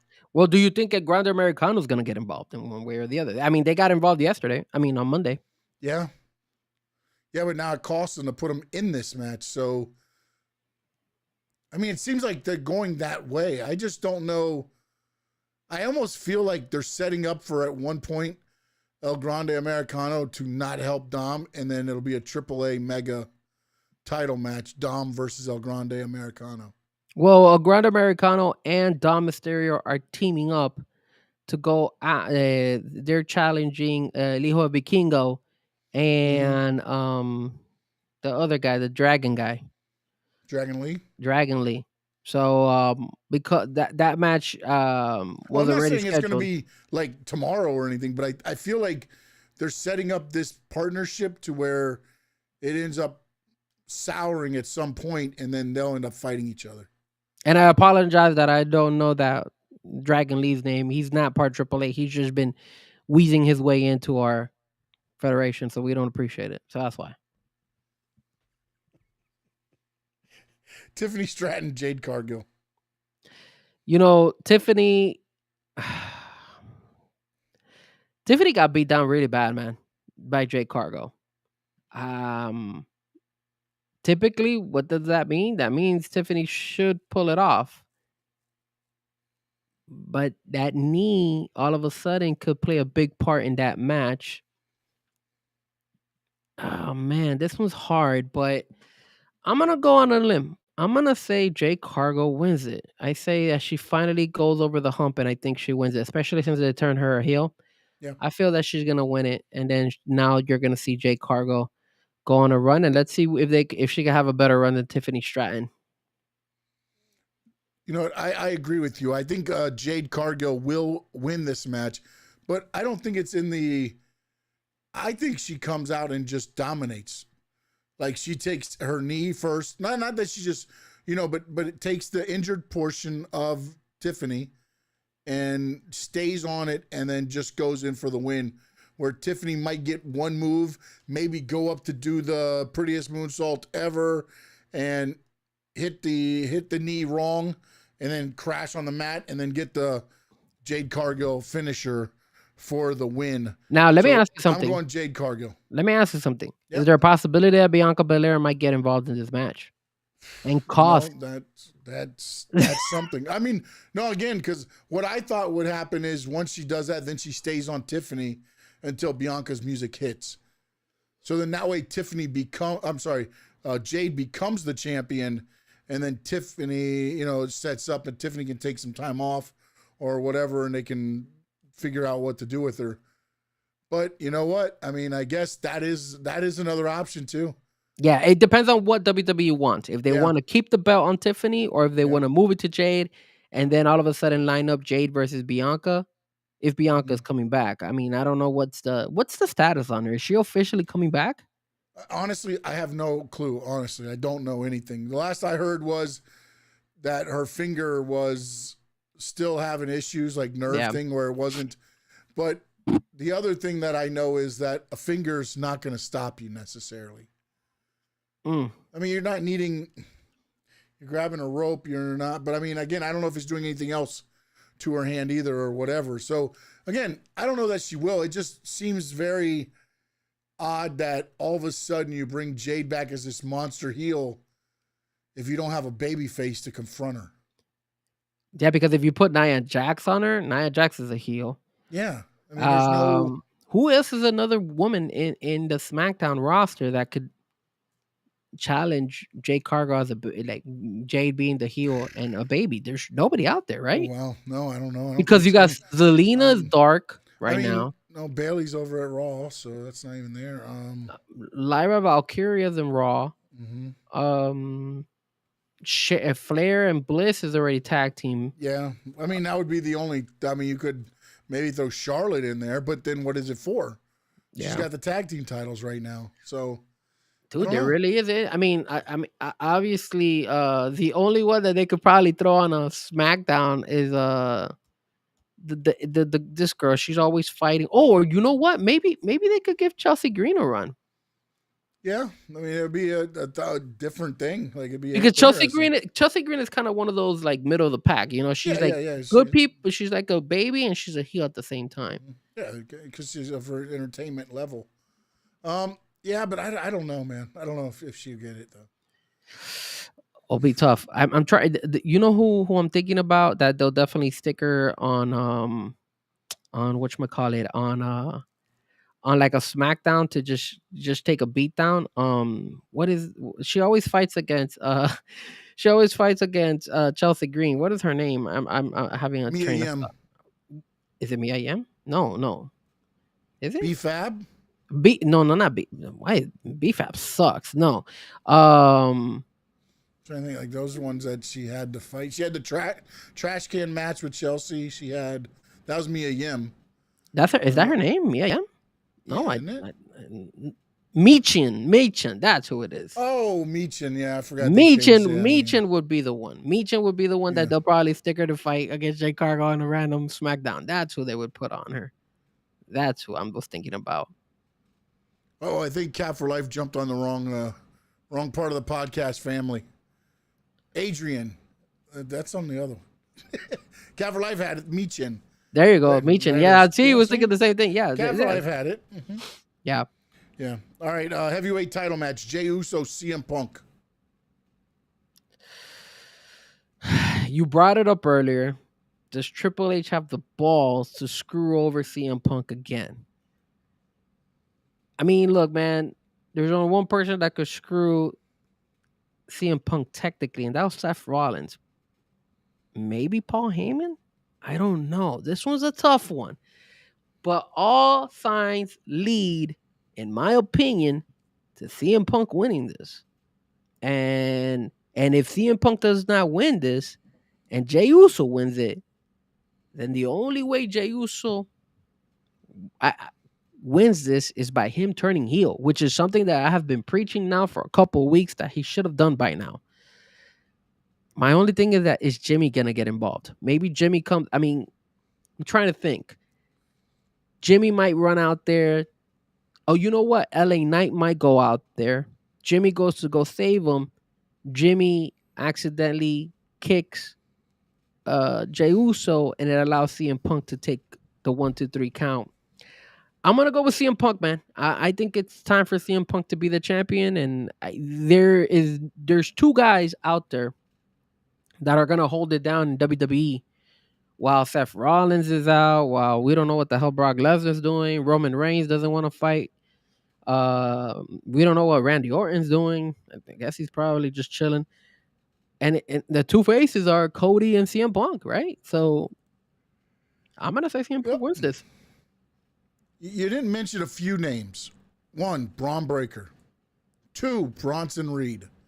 3, Paul Heyman. And 4, you mentioned them, but not as getting involved in this match. Roman Reigns. But why would you bring Roman in there? What if Roman Reigns came out to help Jey? Well, remember, CM Punk. This is the thing. The last time he said you listen to Punk too much. But You here's let that guy get in your head. But the last time Roman Reigns was in a ring, he lost, and he told Jimmy and Jay, "Butt out." Yeah, Like, I don't don't wanna need see you until guys. Christmas. Exactly. But So maybe that was a ploy. So for you, it might for you. Maybe not for Bronson me. Reed comes out there and he goes to hit Bronson Reed, misses, nails CM Punk. Jey Uso hits the thing, and everybody's yeeting. Nah, I think the best thing that could happen is CM Punk wins, and then when CM Punk wins, either Roman Reigns comes out, or eventually the next time we get Roman out, he's gonna be challenging for that belt against CM Punk. I And think that the would best thing that can happen is Triple H says, "Screw you, fans. Screw you, CM Punk. Screw you, Jey how Uso. dare you? I'm not giving anybody the title tonight." You like that because they do. screwed me and La Parka. That's the reason why I you do. have these mentality. That is right. Where's Leyesko? Where's Leyesko? Oh, Layeska's right here. He's chilling, Oh, man. He's eating. All I right. just put him on the side right here because he's been he's kind of looks kind of All right. tired. He's And for the 12,356th time, Cody Rhodes versus Drew McIntyre. You know, man, I really want Drew McIntyre to win, bro. Like, I feel like Drew McIntyre deserves that belt, man, and he's been working his ass off like no other. But I don't know if they want to get the belt away from Cody. I feel like Cody's always gonna have the upper hand. And Cody, this whole feud started with Cody saying, "Hey, let's duke it out," because obviously, supposedly, it looks like it was Drew McIntyre who kind of beat down Fatu backstage, and then Cody was like, "Let's scrap," and Cody was the one who initiated this. So if Cody's initiating all this stuff from the beginning, how are you gonna lose to the guy? I got Cody Rhodes, bro. I got Cody Rhodes too because I think Jimmy Uso gets involved in this match Okay. to fight for his family, and but I think there's going to be a wrinkle. This is a Sean Stanley special right here, so you know it's going to go crazy. I feel like Jimmy helps Cody win the title, right? And then Cody grabs the microphone and he said, "Jimmy, thank you for the help. And by the way, I'm the one that took out Fatu," and gives him the crossroads right there in Saturday Night Main Event because it won't end the show. CM Punk Jey Uso's got to end the show. Right? Oh, let me tell you this. If CM Punk Jey Uso doesn't end the show, then we know nobody's winning the belt.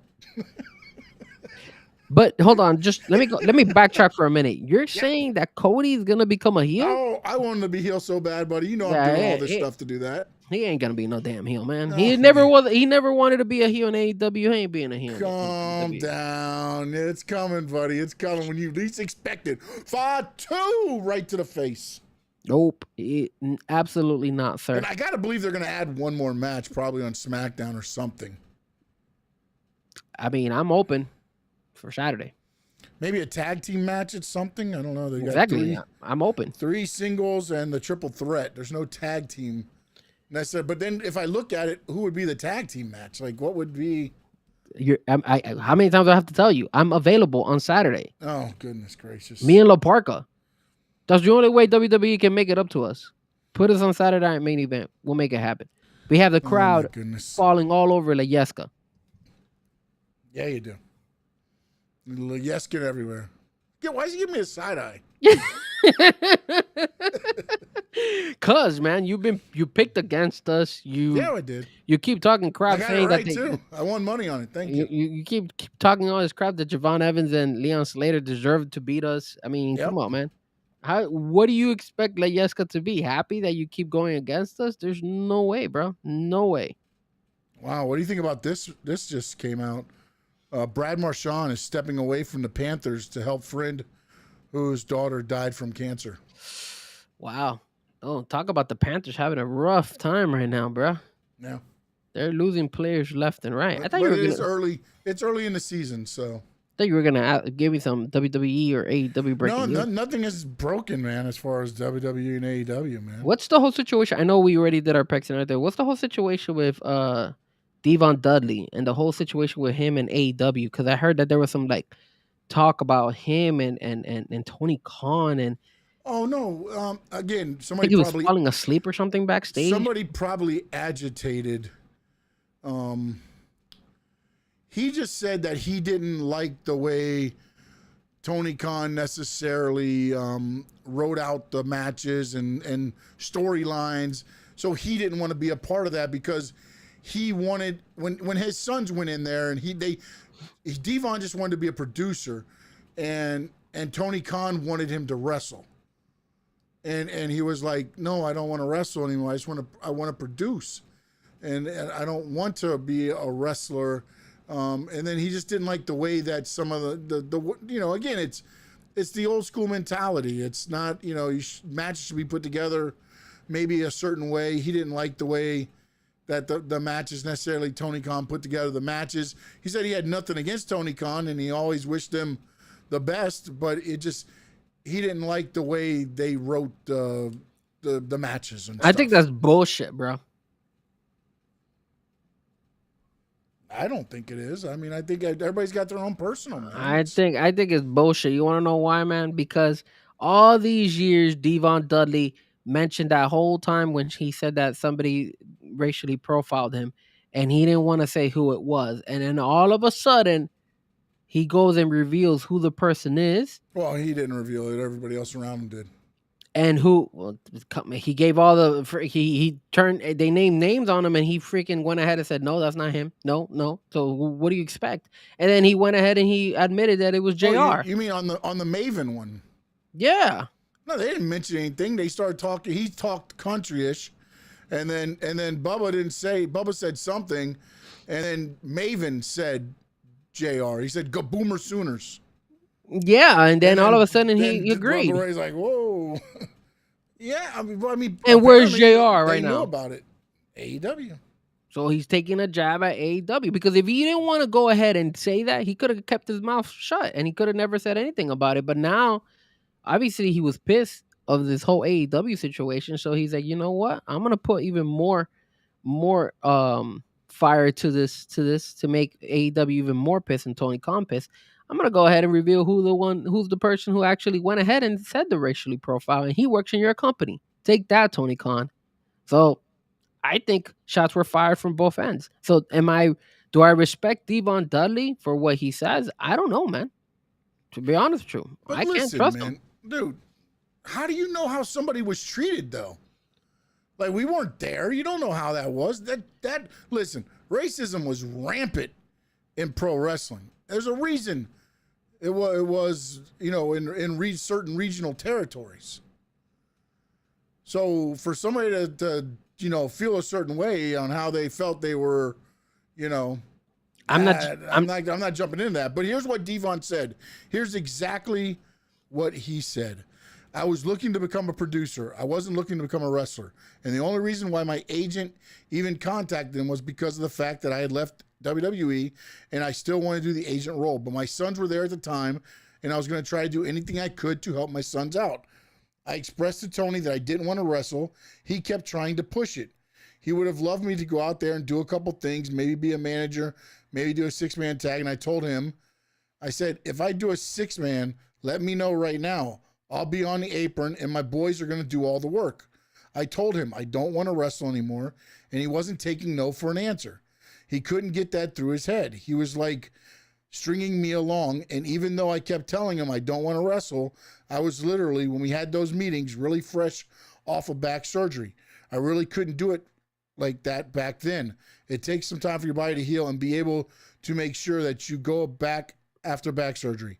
So I basically kept emphasizing that I wanted to be a producer. I did not want to wrestle. I wanted to work behind the scenes, and he kept asking me if I wanted to wrestle and get back in the ring. And I'm like, dude, you're not here getting what I'm saying. I don't want to wrestle. I just want to be a producer.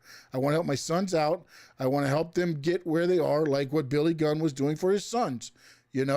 I've done everything in my career. I don't need that. He just wasn't taking no for an answer. I had 3 meetings with him, and all 3 were a bust. I mean, number one, okay, I get it. I get it that he had back surgery and recently, and he couldn't wrestle. But in a way, I also go ahead and look back at what just happened. What, a couple of weeks ago, he wrestled. He wrestled. So based on what he's saying there, he's basically saying, "Yo, I'm not wrestling." He kind of was given that insinuating that he was No, never he going to did wrestle his again. last match ever. He hadn't wrestled in a while because he had a heart attack. He had to get Okay, I get it. doctors and stuff. I mean, But he you're talking about went back to wrestle. How long has it been since his son wrestled there? It's been almost 4 years, 5 years almost. I understand that, but So, the way you're he's talking about two different time ranges. Everybody's trying to make it seem like he's talking about now. He was talking about when he wanted to go to AEW, not today. When they wanted him, he didn't sign because he didn't want to wrestle at that point. He was coming off back surgery. He wanted to help out his sons, so he felt if he was there in a producer's role, he could help out his sons, like what Billy was doing for his. I understand that, but what I'm trying to say is what he was saying. He was coming across like he would never wrestle ever again, is what I'm trying to say.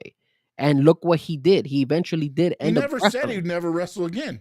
But that He seems said like how it was He said he was insinuated. coming fresh off back surgery, and the back surgery takes a little while to heal from. If he went ahead and he could have easily gone ahead and said, "Look, man, I know you want me to wrestle. I'll wrestle, but not right now. I want to be a producer. Give me a few months, give me a couple, maybe a year or But two, why and do you then have I'll to lay wrestle." it out like that? I want to be a producer right now. I'm coming off back surgery. Why, if you can't get that, You gotta through your head- you gotta No, lay it out because like what that because Tony Khan wanted to be able to say he had a Dudley wrestle on his show. That's what Tony Khan wanted. Who did Tony Khan approach Dudley, Devon Dudley, or did Devon Dudley come to Tony Khan? His agent contacted them. Oh, so Devon Dudley's agent contacted AEW. Yes, to see if he could do a producer's position. Get the hell outta here, Not man. as a performer, as a Get outta here. producer. Look, man, you reached out to AEW. AEW did not reach out to you. So don't come and give me that Tony Khan wanted a Dudley to wrestle in AEW. He didn't reach out to him. You're the same way First you. of all, okay, let me ask you this. If somebody reaches out to you for a job and says, hey, he's looking for a producer position. Okay, I'll meet with him. Let me talk to him. And you meet with him, and everything you keep pushing at him is wrestler. I want you in the ring. I want you in the ring. I want you in the ring. Then you took that meeting on false pretenses. He said he wanted to be a producer. I had my agents reach out to them because I was interested in doing a producer behind the scenes role, and they accepted the offer. So I think I'm going in to be a producer or to be interviewed for a producer, and all I'm getting harped on is, we want you in the ring. I want you in the ring. What can we do to get you in the ring? What can we do? That is bullshit. Okay, number one. Again, he went ahead and he opened the conversation. He didn't go ahead. He didn't go ahead and guarantee him that he was going to be a producer. He told them, I want to be a producer. I want a backstage role. The agent talked to AEW. They set up the meeting. And then they pushed about becoming a pro, keeping it in the ring. He didn't want to be in the ring. I respect that he didn't want to be in the ring. I'm not denying that Dudley reached out to them, but he didn't reach out to them to be in the ring. I understand. He reached out to them to be a producer. And I understand that. But then but what you're saying is, why does he have to go ahead and explain it in that form of fashion? Because when he went to this meeting and he said, I want to be a producer, and then Tony Khan is like, no, I want you to wrestle, then he told him 3 times no. So obviously he should have gone ahead and told him, look, man, I'm not gonna wrestle at all. My career is done. I'm not wrestling ever again. I came here as a producer to try to be a producer. You're trying to make it seem like he didn't want to wrestle there. I'm not saying he didn't want to wrestle there. If he was presented the opportunity, if they were to let him do what he wanted to do, as far as, I'm coming in, I'd like to be a producer role later down the road. But right now, I can't do it in the ring because of my back. That's all I'm saying. That's the way he should have presented it over to Tony Khan. You told him. He said, I had back surgery. What the hell do you want? Do you need Bubba Ray to say, hey, call my doctors? No, I agree with you. I'm fresh off back surgery. No, you're not agreeing with me, because you're sitting here saying, well, didn't he go there and he take the meeting? He told him, I had just coming off back surgery. I can't go in the ring. I understand that he cannot go into the ring. I'm agreeing with you with that. You question me saying, why should he go ahead and explain himself why he can't wrestle? And it's the exact same thing that you just mentioned. If he wanted to Did you wrestle, listen to what I said, though? if he wanted to wrestle, I want you to wrestle. I can't. I just had back surgery. I'm fresh I off back understand surgery. that. I can't do that. What else do you need to tell him after that, though? if Tony Khan went ahead and he told, because we weren't there. So if Tony Khan went ahead and said, okay, after how long I'm going off of what was said in Devon's would you consider to wrestle? We don't know what conversation they had. All we know is that why are we arguing about it? I'm going off what Devon said. I don't know why we're arguing. Words. I'm just saying that. But you're trying to make it seem like, oh, Devon never wanted to wrestle for him. He never did. No, it's never said that. But He said at that point in time, he didn't want to be in the ring. Well, he should have done it. Be, He should have said, hey, look, I have back surgery. I have back problems. I don't want to mess up my back. Maybe in the long run, I might consider wrestling, but not right now. That's all I want to do. That's all he should have said. What? So what? Maybe he did say that. Maybe he did say that to him. We don't know.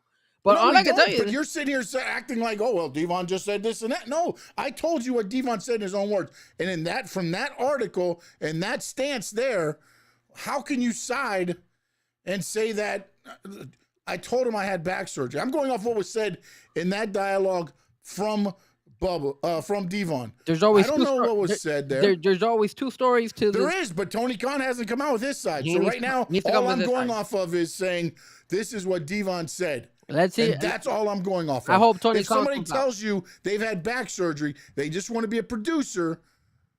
If you don't want to, obviously he didn't want to hire him as a producer only. No, he wanted him to wrestle too. Exactly. He wanted him to be there so that he could have a Dudley on the show. I don't see it that way. When his sons were introduced, I don't see it that way because he didn't use his name. The sons didn't even use. They used the used name, his real name, as the last name. AEW put son of Devon Dudley on the bottom. The names are used. What does it matter who they are? But again, I don't think he wanted to go ahead and say, "Hey, I had a Dudley wrestle in my." In AEW, because again, he did not reach out to them.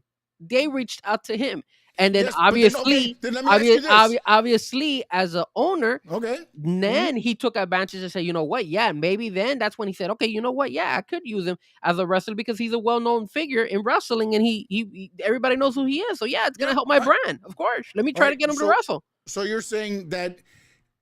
Let me ask you this much then. I'll just put it this way. If that was the thing, then why wasn't? If he didn't want him in the ring to wrestle, then why didn't they hire him? Why didn't they bring him in as a producer? Did Devon give an answer for that? Did they ask him that question? He kept pushing 3 meetings. No. That's not my question to you. My question to you is, did they ask him? You are such a jackass sometimes. Did they ask him, hey? Did they want to hire you? I got to look this up now again so I can read exactly what he said. 3 meetings, all 3 were busts because he kept pushing about the pro wrestling. Because you're using that argument to me saying, hey, then why didn't they hire him as a producer? We don't know if they offered him a job as a producer. Maybe they did, but maybe they lowballed him and he was like, nah, then I don't want to be your producer. You're lowballing me. We don't know that. You're just assuming just like I am. So we can't just assume. Listen, you weren't there. I'm going off of this article right here from a podcast, Video Gamer podcast. No, Video Gamer. This is the end of the thing. He said he just wasn't taking no for an answer. I've had 3 meetings with him, and all 3 were a bust. Wait, hold on a second. If I wanted to wrestle, if I wanted to get back in the ring, I'm like, dude, you're not getting it. I'm saying I don't want to wrestle. I just want to be a producer. I want to help my sons out. Wait, hold on a second. You said something very important there. 3 meetings? Yeah. So they saw each other 3 times. Yep. So this wasn't a one and done, Sean. I understand that. This wasn't a one and done. So that means that maybe the first, and he told them every single time, do you want to wrestle? Do you want to wrestle? So we can't go ahead and assume that he probably didn't offer him a producer role, because then why would they have a second meeting or a third meeting? He might have offered a producer role with the performer Correct. tagline, but that's Correct. not just a producer role. Correct. That's not what Devon was looking for. Correct. So, But again, you just finished saying that. Hey, he probably then. Why didn't he not hire him as a producer? Well, you're just answering your own what question. I'm saying though is, if a man says he doesn't want to get in the ring, why are you pushing so hard to get him in the ring? I agree. Because you want to say that Devon Dudley had a match on AEW. Only because that's the only thing you can be. What else can it be? Only because the opportunity came from about. That's the only reason why. I don't give a shit where the opportunity came from. Yeah, well, you would never be saying matter. that. You would never be saying that about Tony Khan if Devon's agent had not reached out to AEW. Now, if Tony Khan or AEW, somebody from AEW had reached out, you would never say that Tony Khan wanted a Dudley to wrestle in AEW, and you can't say that because he didn't reach out to Devon Dudley. His agent reached out to him. So as an owner, you're gonna take that opportunity. Who wouldn't? He's a name. Okay. Let me ask you this: how long were his sons there? I guarantee you, if we had all the information, it would probably coincide with the 3 meetings that they had. And then once that 3rd meeting was a bust and they cut off communications, I bet you the Hughes brothers weren't on there again. I don't know that. I can't answer. No, I don't. I can't say for 100%, but I'm saying, I bet you, man. Because here's the thing. Yes, he reached out for him because he needed a job. Yeah, that's what he does. But again, he reached out for a producer, not producer and performer, not producer and anything else, a producer role. And you brought him in and thought you could sweet talk him into a producer and a performer gig by giving him whatever money or whatever. Yeah, his name. He's a good brand name. Everybody knows who he is. But the whole thing goes back. Is it shady? Is it messed up? No. Yes, it is shady. No, it isn't because you called me. You called me. Oh my God, bro. You hit me up. If you called me and I said, "Hey, I got this podcast, this, and you want to be a host," and then I go to bring you in, and actually I'm bringing you in for a producer role, but you might get to talk once or twice a year. You taking it? No. Did you take the meeting? Yes. What am I gonna hold some hostility against you? No. What is he saying hostility? He said what happened. No, but you're making it seem like Tony Khan is a bad guy for offering him a producer role and probably offering him a wrestling role. No. I said it's messed up if he offered him if he took the meeting under false accusations. That's messed up, man. That's messed up. Look, if it's me trying to get a position and you do that to me, that's different. But you're talking about somebody that already has a name in a business that you say that you have all this respect for, and you're playing tiddlywinks with it instead of saying, you're not playing tiddlywinks with him, man. You approached him. He approached Tony Khan. Tony Khan saw an opportunity. Tony Khan said, "Hey, look, I'm gonna go ahead and offer you a producer, and can you wrestle?" And then all of a sudden, yes, did he take advantage by offering him that? Yes, he did. But the opportunity was there. He's a businessman. He's a bit. Frankie, before you take the damn meeting, you say this is what the expectations are. We would love to have you on as producer, but I'm looking and I would like to have you at some point in the ring. Then let Devon decide if I'm going to fly down and take the meeting. I'm pretty sure he told him something like that because they met 3 times. If it was only a one-time meeting, I would agree with you 100%. But they met 3 times, bro. Yeah, that means that they had to. Something must have been in those conversations that it made Devon come back and have the 2nd meeting and the 3rd meeting. It wasn't they were just in Jacksonville during COVID. I guarantee you, it's during Daly's place. Devon lives there. Just saying. Again. I think we blew this more than what it's supposed to be. Yeah, no, because you're like, I'm not saying that, Tony, but to me, if that is the way it went down, then to me, Devon deserved more from that first meeting. than just being told, "Yeah, come and do this." That's where my problem with this whole thing is. I have no problem with Tony Khan trying to do business or anything else, but to me, that's not some guy that's, you know, Sean Stanley or Frankie Fresco trying to get a producer position, and we've wrestled on the indies, and you want us to do a couple performances in the ring to get beat or whatever. That's different than yes, we'll bring you in and do whatever.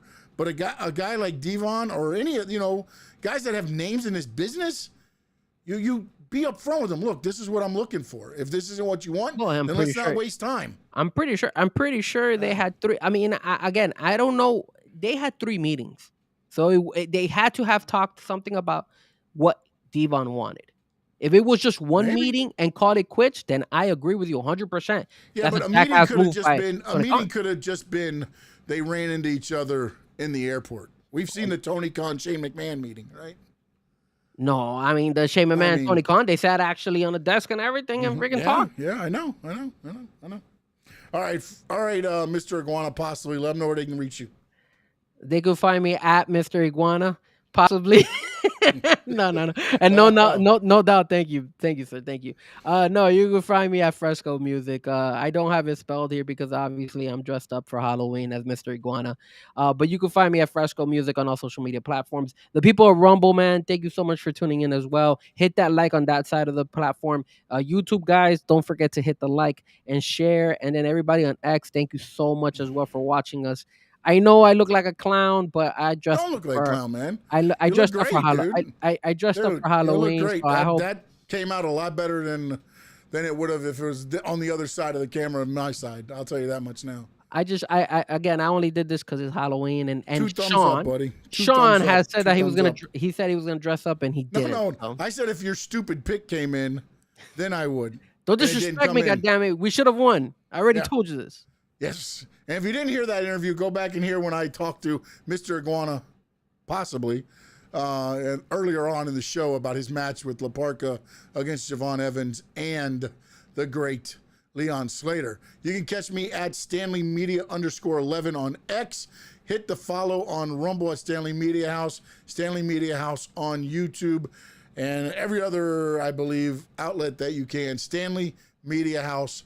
And you can check out all of the stuff going on. He is Mr. Iguana, possibly. Frankie Fresco, Layeska. Thank you all for joining me today. And in the words of the great Gordon Soley, so long from the sun, shine, state. The Square Circle Digest!